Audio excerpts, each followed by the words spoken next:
Hello mga inday at mga dodong, dali mangumbirata ninyo, Charis. Kami pala ngayon mga momshi ay nandito sa aming kapitbahay dahil kami ay in-invite para sa isang tinatawag nila na sunit party. So pasensya na kayo at hindi ko ma-perfect ang pag-pronounce nito. Sunit party mga momshi is ano yan siya, yung party sa isang bata na natuli na. Although hindi siya required na kailangan dahil natuli na yung bata or yung anak mo is magpa-party ka ng ganito. So, depende yan sa parents kung paghahandaan mo yung anak mo ng ganito. So, hindi talaga required yung tinatawag na sunit party. Hindi siya required na gagawin nyo ito. So, depende yan sa mga magulang kung paghahandaan mo yung anak mo ng ganito. So, like ng aking anak, nung 5 years old, tinuli na siya but until now, hindi pa namin siya napag-anuhan ng tinatawag na sunit party. Although, depende yan sa inyo kung handaan mo or hindi. So, wala namang problema doon. Ang importante lang is, kailangan yung batang lalaki or yung anak mo na lalaki is mapatuli mo na siya before siya mag 10 years old. Kasi yung tuli mga mamshi dito ay isang napakasagrado or banal sa kanila. Kasi yan ang pinaka binyag sa mga batang lalaki. So, kailangan daw before mag 10 years old, yung batang lalaki is natuli na siya kasi pag hindi pa daw natuli is parang malaking kasalanan daw yon.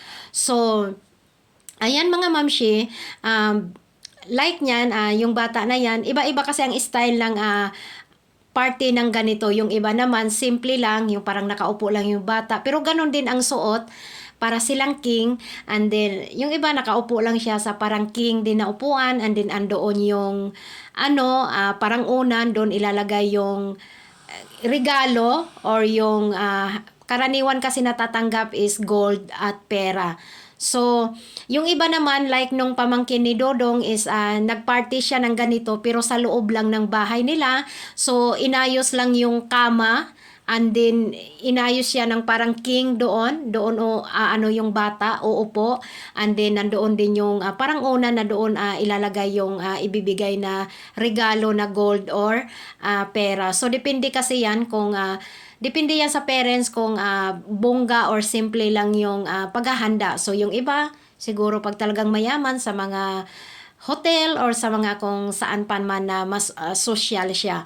So, depende yan sa parents kung saan mo siya iaano sa paghahanda. So, ayan mga mamshi, ito na bata na to is kaklase ito ng aking anak. So, ano na siya, I think ilang taon na siya mula nung natuli siya. Pero ngayon lang din siya pinaghandaan ng kanyang mga magulang sa tinatawag na sunit party. So, yung sunit dito mga mamshi or yung tuli is meron siyang tinatawag din na tuli ng bayan. So, libre yun siya. Pag doon mo ipatuli yung iyong anak is magkakaroon din yun siya ng handaan. Sabay-sabay yun, lahat ng mga nagpatuli doon pupunta sa isang venue kung saan yun.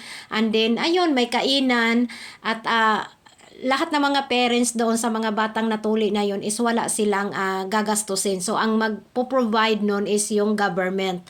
Pero dahil yung aking anak is nung pinatuli namin is isang private clinic, so hindi kami ng ganon. So, depende yan sa amin kung magpa-party kami or hindi. So, ayan mga mamshi, ganito yung pag-aano ng sunit party. Maggaganyan sila and then after that is meron yan tinatawag sila na Quran, yung parang may dadasal na yung mag-aano dyan is yung imam, yung parang pinakapari dito sa mga Muslim. So after that may kainan and then after that ayan magsayaw-sayaw na sila. So yung babaeng nakaputi na yan mga mamshi is yan yung nanay and then yung isang parang nakabarong na is yan din yung tatay. So nag-iisang anak lang din to, nakaklase ng aking anak. So ayan mga mamshi, enjoy lang muna kami dito at sana mag-enjoy din kayo dyan sa inyong panunood.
So dito mga mamshi, parang nag-ano kami dyan kasi meron silang parang may mga pumila kasi na yung iba na hindi nakabigay kanina ng gift, pumila sila para magkabit ng pera dyan sa bata. So ayan, yung anak ko lang sana ang pinaano ko dyan tapos binidyohan ko siya. Kaya lang tinawag ako nung nanay ng bata na ayan, magpicture nga daw kami.